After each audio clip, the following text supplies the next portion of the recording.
નમસ્કાર દર્શક મિત્રો, હું છું રૂપલ લોણીચિયા. સંપૂર્ણ ન્યૂઝમાં આપનું સ્વાગત છે.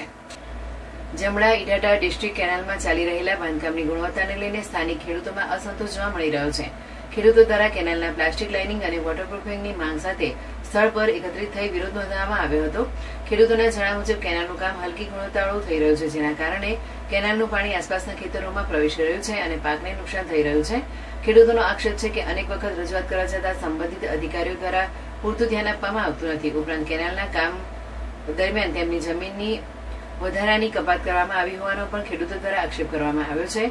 આ મામલે નર્મદા કેનાલ વિભાગના અધિકારી વશામભાઈએ સ્પષ્ટતા કરતા જણાવ્યું હતું કે જ્યાં કેનાલ નીચાણવાળા વિસ્તારમાંથી પસાર થાય છે ત્યાં ટેકનિકલ કારણોસર પ્લાસ્ટિક લાઇનિંગ કરવામાં આવતી નથી. આવા વિસ્તારોમાં કેનાલને મજબૂત બનાવવા માટે લોખંડની જાળી અને અન્ય જરૂરી માળખાકીય વ્યવસ્થાઓનો ઉપયોગ કરવામાં આવે છે.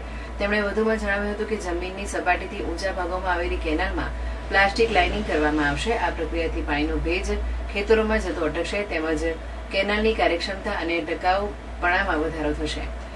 ખેડૂતો અને અધિકારીઓના અલગ અલગ દાવાઓ વચ્ચે હવે તંત્ર દ્વારા આગામી સમયમાં શું નિર્ણય લેવામાં આવે છે અને ખેડૂતોની માંગણી અંગે શું કાર્યવાહી થાય છે તેના પર સૌની મીટ મંડાઈ છે.